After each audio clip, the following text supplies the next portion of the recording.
The South African Human Rights Commission has resumed hearings into the violent unrest in KwaZulu-Natal and Gauteng. The violence, as you know, claimed the lives of over 340 people.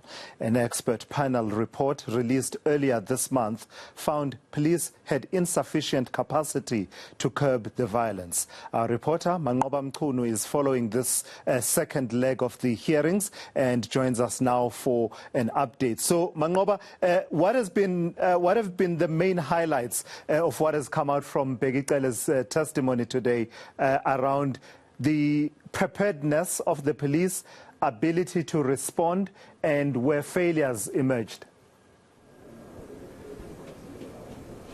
Well, Tulas, we've heard again from the Police Minister, Bheki Cele. Of course, is coming for the second time here before this commission. You'll recall that he did appear on the 3rd of December in KwaZulu-Natal, where the first leg of that hearing had taken place. And Bheki Cele this morning sticking to his guns, Tulas, on the fact that he had not received an intelligence report from any of the structures that are meant to provide that particular report, leading, of course, to the unrest that took place in July of 2021. In fact, it says that there are 3 such structures where the minister is supposed to be getting those reports, and that includes crime intelligence within the police, the National Defence Force, as well as the State Security Agency. But he says none of those structures actually gave him the report, and he says that he had to rely on social media, had to rely on reports from Twitter and other sources in order to get information about what really happened in the lead up to that violence in KwaZulu-Natal. But one thing he says is that it was quite evident, it was clear that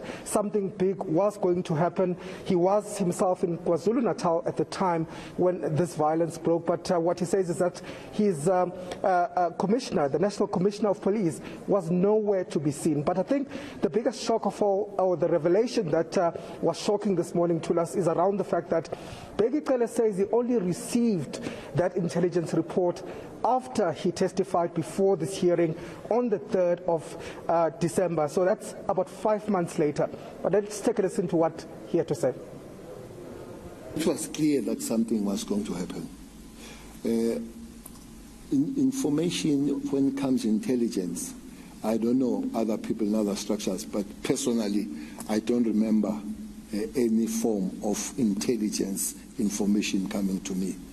But in preparation, I would argue that preparation would have been better, for the fact that I made a personal request to the head of policing to keep those police that were down there.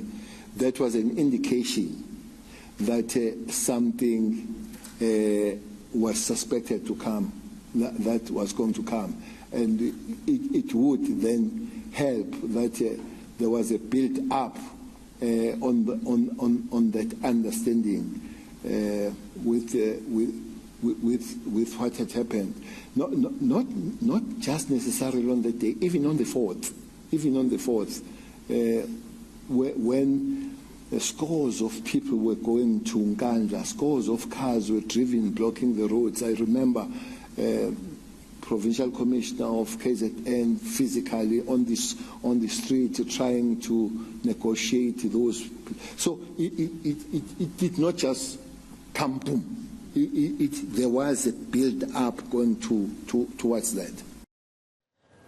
So the nice thing, Manqoba, is that we are listening to Bheki Cele, and it's not in a vacuum, it's not in isolation. We're putting together the pieces of the puzzle, in that we've had the expert panel report, for example, that talks about whether or not there was intelligence that was generated. And from that report, we know that the SSA, the State Security Agency, did generate the intelligence assessment for the year and did mention that 2021 was likely to be a difficult year in terms of security, but also in the months building up to July, there had been a number of reports that they generated. Where things fell apart was really at the coordination level, and the question of whether or not these pieces of intelligence reached the people that they were supposed to reach. So I thought I should just say that in reaction to what the minister is saying, in that in the end, the overall effect was that the intelligence didn't reach, whatever intelligence was there, didn't reach the decision makers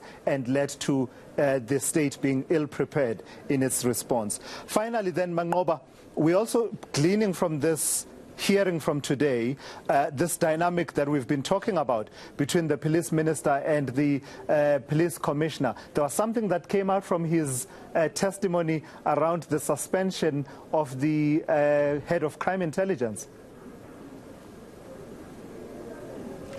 Indeed, Tulas, and in fact, that's one of the issues that the minister pointed out as one of the reasons why he didn't receive that crime intelligence report from the crime intelligence unit within the South African Police Service, because it says from December 2020 there was actually no permanent head that was put in that particular position, and since then he had not been receiving any of these reports. But of course he did also allude to the fact that there was overall a lack of communication between the security cluster, saying that there could have been better communication that would have taken place, and also alluding to the fact that as ministers they could have handled this situation differently. He also conceded to the fact that police themselves, in terms of how they dealt with this particular, their response to this violence, police could have done much more better.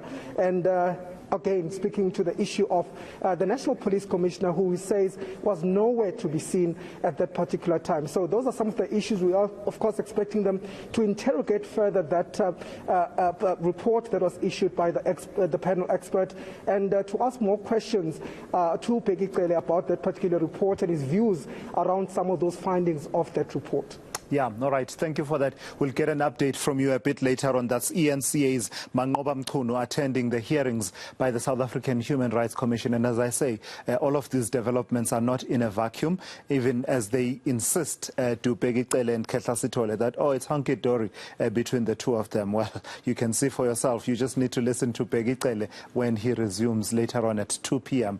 And if a question does come up about the role and coordination between them, you'll read for yourself, and you'll know what's at play. You'll know whenever those issues do come up, and also reading with other pieces of information we've gleaned over the months.